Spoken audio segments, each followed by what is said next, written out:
December 1944. The Ardennes Forest was so cold that breath turned to ice in the air. Snow fell thickly, silently whitening the trunks and turning the whole wood into a hushed maze. Beneath a camouflage net heavy with frost, the M10 Wolverine tank destroyer lay motionless like a block of hibernating steel. Inside, Private Jack Merrill pressed his eye to the periscope. The glass fogged with his breath, searching for any movement among the trees. The cold seeped through his gloves, ran up his arms to his shoulders, making him shiver slightly. But it was not fear. It was the feeling of a man who knew that a single small mistake could end everything in seconds. Through the mist and the pine branches trembling in the wind, he saw them, a column of German tanks crawling out of the forest like beasts of steel. At the head was a Tiger, huge and sullen, followed by a long line of Panzer IVs, armored personnel carriers close behind, and finally fuel and supply trucks. All were moving in the same direction, toward the narrow road leading to the Nouville crossroads. If they took that road, the supply line to the 101st Airborne Division at Bastogne would be cut. Thousands of Americans would be trapped between the siege and the cold. Merrill knew that. He also knew that the order was to wait, only observe, not to fire without permission. But looking through the lens, he understood. Waiting another minute would be too late. No one gave an order. No one said a word. Merrill inhaled, placed his hand on the trigger, and squeezed gently. The first shot tore the snowfall apart, and from that moment, everything changed direction. 3 days before the battle began, in a small farmhouse on the Belgian border, the wind whistled through the wooden window frames. Carrying a skin-cutting chill, a group of American soldiers sat around an old metal table, their breath steaming in the freezing air. At the head of the table, Captain Harlan Pierce opened a map, his finger pointing to the narrow forest road between Nouville and Bastogne. He spoke in a decisive voice. "No one fires without confirmation from command. I do not care what you see, or if the enemy is right in front of you. The order is to wait." No one answered. The room held only the sound of pens tapping on the table and the blizzard beating against the window glass. Everyone understood why. The whole front was in confusion. In the thick fog, you could not tell who was German and who was American. A single mistaken shot could expose the whole unit or bring down your own artillery. Jack Merrill sat in the corner of the table, quietly flipping through his notebook, jotting down a few lines before closing it. He did not ask for clarification. The order was clear. The next day, his M10 crew was moved to the north slope above Nouville, where the narrow road cut through the Ardennes. From there, they could overlook the entire valley and control any movement. Their only mission: observe, record, and report by radio. Do not fire. Do not counterattack. Just remain silent. Watch and await orders. For days on end, Jack Merrill barely took his eyes off the sight. He watched every track mark pressed into the snow, every faint wisp of smoke from enemy engines rising beyond the tree line. Each night he recorded every detail into the small notebook: wind direction,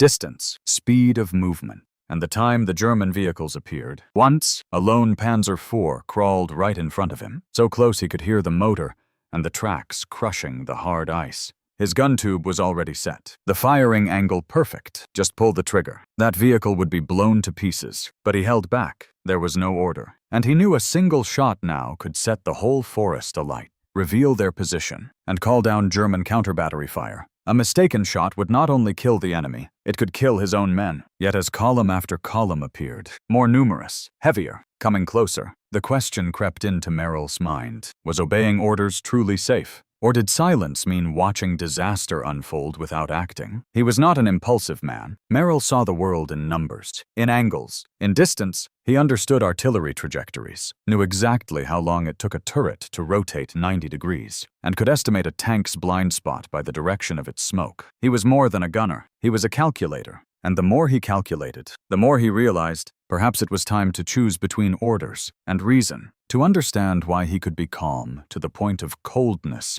amid the roar of guns and the freezing wind. We must go back to where it all began, the place that forged the way he viewed the world and the way he decided. Jack Merrill was born in western Kansas, a dry plain where summer winds blew sand into the air and winters froze the ground solid. His father ran a small engine repair shop by the highway, Year-round, stained with oil and the sound of hammers on metal, his mother taught mathematics at the town high school. In the small house that smelled of motor oil and chalk, Merrill grew up among gears, crude sketches, and graph paper sheets. From an early age, he habitually looked at the world through numbers. When others only saw an empty field, he could estimate the distance between two silos by the length of their shadows. When friends tossed stones, he made a slingshot with rubber bands and a counterweight to test how far a change in angle would send the stone. Everything to him followed rules, and later, so did war. In 1942, he enlisted, not out of passion for battle, but because the army promised to train him as an engineer after his service. But Europe was not a classroom. There, Merrill first learned that there was no exam harsher than surviving a single day. He saw comrades like Jimmy Delgado burned when a vehicle took a Panzer round, and Frank Murray, the one who sang in the crew, vanish in a mine blast outside St. Lo. After that, Merrill stopped believing in luck. He began to believe in rules, firing angles, distances, reaction times. Whenever he encountered a new type of German tank, he noted it in his book. Panzer turret turned slowly, prone to jamming if track hit on the left. The neat, cold lines were how he kept himself alive. Comrades nicknamed him the Quiet Clock. He spoke little, arrived on time, and checked weapons, step by step. In combat, he did not shout or tremble. He calculated, breathed slowly, and squeezed the trigger at the single instant when math and instinct met. To Merrill, each shot was not just an action, but a calculation already solved in his head. That morning, the fog over the Ardennes was so thick it was hard to tell earth from sky. Jack Merrill sat in the vehicle compartment, looking through the periscope fogged with breath, thin light filtering through the pine branches. From afar, he saw enormous dark shapes begin to appear. First, the Tiger, a steel monster with a long gun and a hull as big as a small house. Behind it were 3 Panzer IVs, lower in profile, moving tightly in formation. Further back were troop carriers, ammunition trucks, and fuel vehicles, tailing each other in a column nearly half a mile long. At the end of the column, a self-propelled anti-aircraft gun followed, its antenna turning slowly in the mist. The road they traveled was so narrow that only a single tank could pass. On both sides rose steep, snow-covered embankments. Below them, thick forest ravines. Once inside, turning around was nearly impossible, and there was no room to fan out. From Merrill's vantage point, it was not just a road, but a natural trap. He tried to relay information to headquarters, but the radio emitted weak crackles and then fell silent. Signals were jammed and intermittent. The only way to report was to move into open ground, but doing so would expose them. Everything was quiet. No orders came through. Through the sight, Merrill saw the German formation move slowly and steadily like a perfect production line. He understood that if he waited, they would secure the Noville crossroads and from there strike the flank of Bastogne. The entire supply line would be cut, and thousands of American soldiers would be trapped. But if he fired too early, the trailing vehicles would disperse into the woods, and he would be destroyed immediately after the first shot. He calculated in his head, if he shot the lead vehicle, the following tanks might scatter or find alternate routes. If he shot the last vehicle, the rest would still push forward. But if he struck the middle, at the narrowest section of the road, where fuel trucks and infantry carriers were bumper to bumper, then a single vehicle blown apart would block the way with fire and debris. Vehicles ahead could not pass through a burning wreck, and those behind would be blocked by snowbanks and the slick road from reversing. The column would become completely trapped in the forest, like a steel serpent cut in two along its spine. Under the freezing stillness of the Ardennes morning, amid the wind sweeping through the frozen trunks, Merrill understood. This was the single moment when mathematics, terrain, and instinct became one. A sequence of shots fired in the right order could do more than destroy a convoy. It could change the course of the entire battlefield. Jack Merrill did not act on emotion. He had calculated every possibility, choosing a firing pattern that was both discreet and strategically effective. As the column crept forward, he did not aim for the lead vehicle. That was what everyone would expect, and doing so would only make the rest of the column scatter or seek alternate routes. Instead, he decided to target a sequence of calculated points, the third vehicle, then the sixth, and finally a fuel truck deep in the formation. About the eighth, the first explosion thundered through the forest. The armor-piercing shell struck the third vehicle's flank, blowing its turret skyward in a column of bright yellow fire. The blast echoed, reverberating off the hull. German soldiers behind it panicked, jumping from their vehicles and shouting amid the roar of engines. Some fired blindly into the trees, but they saw no target. Merrill did not wait. He signaled for another round to be loaded, then had the M10 back up slightly and slide a few meters to the left. He wanted to change position before the Germans could fix his firing direction. The second shot, target the sixth vehicle, an infantry and ammunition carrier. The round left the barrel, tore through the air, and struck the vehicle's flank. A larger, more violent explosion followed. German soldiers were thrown into the ditch, some tumbling in the snow as flames swallowed the vehicle. In an instant, the tight formation became chaos. Tiger turrets began to swing, searching for firing angles. An MG-42 on the lead vehicle screamed, shredding the trees around Merrill's position. He and his crew ducked down. Shell fragments flew. Muzzle flashes flickered in the smoke. Merrill kept his voice calm. Just 5 yards to the right, the M10 slid a short distance across the snow, engine smoke blending into the thick mist. He readjusted his sight, eyes on the fogged periscope. The eighth vehicle, the fuel truck, appeared through the thin smoke. Merrill inhaled, calculated wind direction and delay, and squeezed the trigger. This shot did not merely hit. It tore open the entire fuel tank. A brilliant flash flared, and the ground shook. Flames rose in a wall, devouring the trees on both sides of the road. A Panzer behind attempted to reverse, but its tracks slipped on the mud and snow, blocking the retreat. Shouts echoed through the forest. A few Tigers tried to return fire, but they could not locate the exact position. Each time they saw a muzzle flash, Merrill had already shifted position a few meters. To them, the fire coming from the American-held woods did not come from one vehicle. It came from an invisible company. Merrill kept his breath steady and wiped the fog from the sight. Thick black smoke covered the road. German soldiers were now firing while retreating into the woods. Some Panzer turning in desperate circles only to collide with burning hulks ahead. The formation that had once operated like a perfect machine had become a screaming, burning,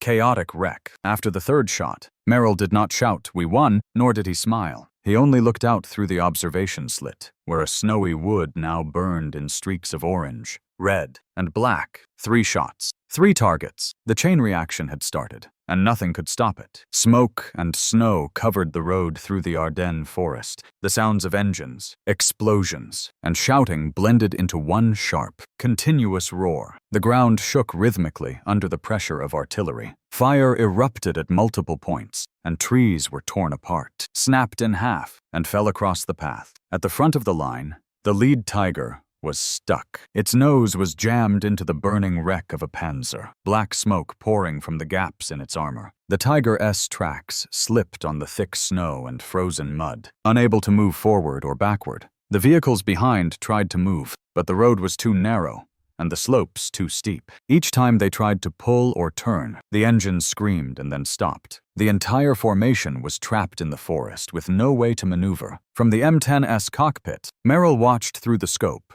He clearly saw the German soldiers scattering, trying to put out fires, trying to reform the line, trying to find where to shoot back. The MG-42 machine guns rattled, but the bursts sprayed wildly, shredding tree trunks and snow-covered bushes around the forest. They fired into empty space, into shadows, into smoke, but never at the real target. When Merrill's first shell blew up the 3rd Panzer, the vehicles behind fell into chaos. Soldiers jumped down, shouting, some trying to block the tracks to reverse, but the vehicles behind blocked their retreat. The second shot destroyed the 6th vehicle, completely paralyzing the center of the formation. The ammunition and infantry carriers were engulfed in flames, keeping the survivors from approaching to rescue their comrades. The German commanders tried to regain control. They shouted orders over the radio, signaling the Tiger to break through. But no one knew where the enemy was. Every time an officer raised his head, another shot rang out from a different direction. Merrill kept changing positions, only a few meters each time, but enough to make the enemy believe they were being attacked from multiple sides. A few German soldiers tried to move along the forest to locate the M10, but the smoke, fog, and muzzle flashes disoriented them. Some reported fire from 2 directions. Others claimed American artillery firing from the hill. In reality, there was only one M10 firing. The shouting grew louder. A fuel truck caught fire and exploded, spreading flames to nearby vehicles. Some tried to back away but slipped, colliding into one another, forming a wall of steel in the middle of the forest. The forest road had now turned into a chaotic battlefield, filled with burning wrecks and figures running through the snow. Merrill did not fire recklessly. He chose his targets carefully and waited for the right moment. When he saw the Tiger at the front trying to turn its hull to retreat, he knew the opportunity had come.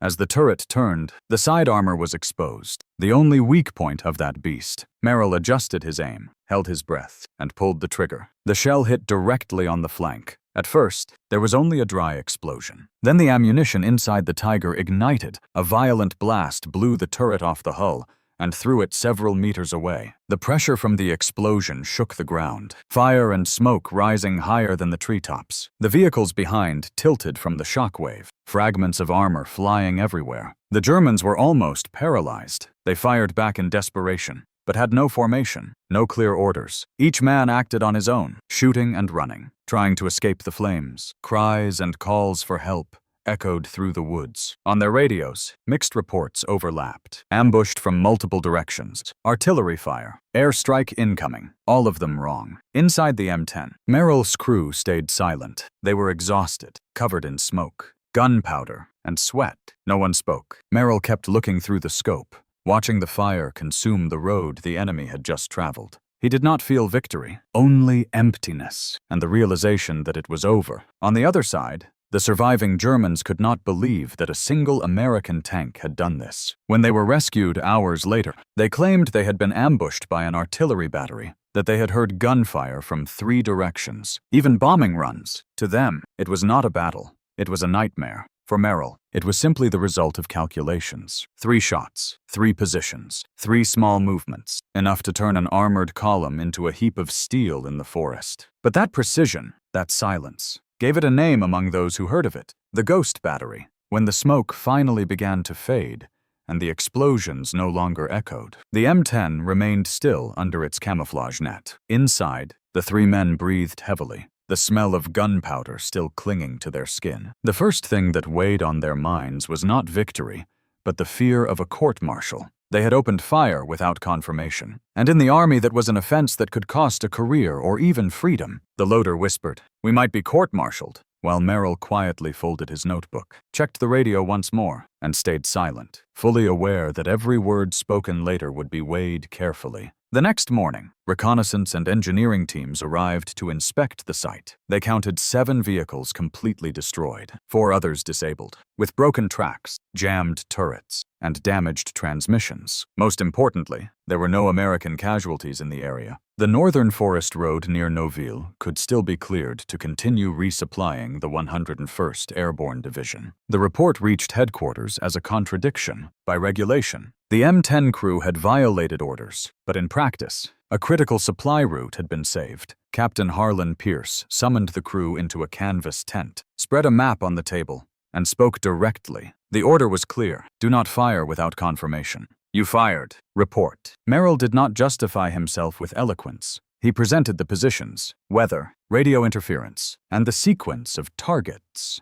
3, 6, and 8. He explained everything through his small notebook, showing sketches, range estimates, firing angles, and wind directions. Pierce read the pages repeatedly, his face showing neither approval nor anger. He stated that the report would be sent up the chain of command, and instructed the crew not to discuss the matter outside the unit, as a court-martial remained a possibility. Over the next 3 days, a joint team of intelligence, artillery, engineering, and armored operations conducted a detailed verification. Technicians measured penetration angles and fragment trajectories, concluding that most impact holes matched the approach vectors achievable from slightly offset firing positions, consistent with testimony that the M10 had shifted its firing point incrementally. The communications team reviewed radio logs and found heavy interference during the engagement, with many of Merrill's transmissions distorted or unconfirmed. This explained why they had no orders, despite having attempted to make contact. Statements from captured German soldiers showed contradictions in direction and number of hostile firing sources. Many believed they had been attacked from multiple directions. Some thought it was artillery or airstrikes. This matched the psychological effect created by the smoke, fog, and the subtle repositioning of the M10. During a short technical meeting in a field warehouse, Merrill gave a detailed explanation. Why he did not fire at the lead tank, because hitting the first one would cause the rest to scatter. Why he chose the third vehicle? To create a physical obstacle within the column. Why he struck the sixth? Because it was the concentration point for infantry and support, breaking their coordinated firepower. Why he hit the fuel truck around the eighth? To create fire and smoke that would block the retreat. He explained shifting positions 5 to 10 yards after each shot as a countermeasure against being pinpointed in the fog and smoke. Even a small movement caused enemy spotters to report the wrong direction of fire. The experts asked questions, compared reconnaissance photos, measured firing angles, and checked them against the map. No one applauded, only cautious nods. The question came, if the radio had been clear, would you still have fired? Merrill answered directly. If I had received an order not to fire, I would not have fired. But that day there was no confirmation, and the opportunity would have closed within minutes. By the afternoon of the third day, the regimental command decided not to impose immediate disciplinary action on the M10 crew. Instead, they were instructed to complete a technical analysis report with photos, diagrams, and investigation results to be forwarded to training units. The order was cautious, neither praise nor punishment, but it opened the way for the incident to be studied as a lesson. Meanwhile, field life went on. Small supply convoys cautiously passed along the cleared road, carrying food, medicine, and ammunition to the paratroopers at Bastogne. In one corner, Merrill sat writing figures in his notebook, firing angles, delays, and adjustments he wanted to improve next time. He wrote nothing about glory, only rough calculations meant to make the method safer to repeat. At headquarters, a file was opened under the name Firing Sequence Analysis, Novel Provisional, with a note sent to Pierce, reading, "Do not impose immediate discipline. Complete the analysis. Study the potential for training application." Throughout that time, a vague tension remained among the crew. They had held a road and saved their comrades, but their actions had crossed formal boundaries. And in the Army, every step beyond regulation must be paid for with transparency, evidence, and explanation. As night fell before another snowstorm, the convoy passed safely. Rumors of the ghost battery began spreading through unofficial channels. The story would be told in many ways, but in Merrill's notebook there remained only numbers, measurements, and a silent realization that sometimes the right decision still carries consequences no praise can erase. Months after the Battle of Noville, when the Ardennes snow had melted, the story of the ghost battery remained confined to dry official reports. There were no medals, no commendation ceremonies, but Merrill's small notebook with maps, firing angle diagrams, and a detailed after-action report was sent back to the rear, passed through several command echelons, and ended up in a place none of the crew had ever imagined, the Artillery Training Center at Fort Sill. There, a group of technical officers reviewed the entire sequence of actions at Noville, from the firing order and movement distances to how he chose the point of impact within the enemy formation. They gave the experiment a new name, asymmetrical engagement sequencing, meaning do not aim at the head, but at the collapse point. They recognized that instead of destroying every vehicle, Merrill's attack targeted the weakest link in a tightly running system, creating a cascade reaction that immobilized the whole formation. It was no longer merely a reckless act, but a tactical pattern that could be taught, simulated, and applied. In the following years, copies of that diagram appeared in internal manuals at Fort Benning, then Fort Knox, as a rare example of a disobedient decision justified by battlefield reality. Instructors did not mention Merrill's name. They simply projected the formation diagram, pointed to the 3 numbered points, 3, 6, and 8, and said, "This is asymmetric firing sequence. Do not attack the strongest point strike, the place that makes the whole system fail." Young officers learned that sometimes a silent order is itself a test, that not everyone who breaks orders is a rebel. Some people simply act beyond orders when the orders have lost their voice. From then on, the method was noted and refined through the 1950s and 60s and quietly integrated into Cold War training materials. When American trainees practiced against scenarios of Soviet tank columns, they were taught how to partition the system into clusters, not to destroy everything, but to make the mechanized column collapse from within. Across hundreds of documents, there is no line that mentions Jack Merrill, but the way he viewed the battlefield as a geometric equation was preserved in formulas, diagrams, and simulation models. As for Merrill, When the war ended, he returned to the western plains of Kansas, a land of wind, dust, and wheat fields. He opened a small repair shop by the highway, rebuilding his old life amid the smell of oil and the hammering steel that once filled his father's workshop. Neighbors called him Quiet Jack, the man who could fix anything if given enough time. He never spoke of Noville, never mentioned the Panzer or Tiger tanks burning in the snow. All that remained from the war was an old notebook, kept in a wooden drawer, its pencil marks fading with the years. From time to time, those who had served with him sent letters, saying they had heard that the Noville story was being used in training materials. Merrill only smiled and replied briefly, "If it helps someone survive, that's enough." There were no medals on his chest, no ceremonies of remembrance. But somewhere, in classrooms at Fort Sill, Fort Benning, and later at NATO training centers, there was still an old diagram with 3 marked points, used to explain to another generation: 1 gunner, 1 decision, 1 pattern, and a column of armor forced to bow its head.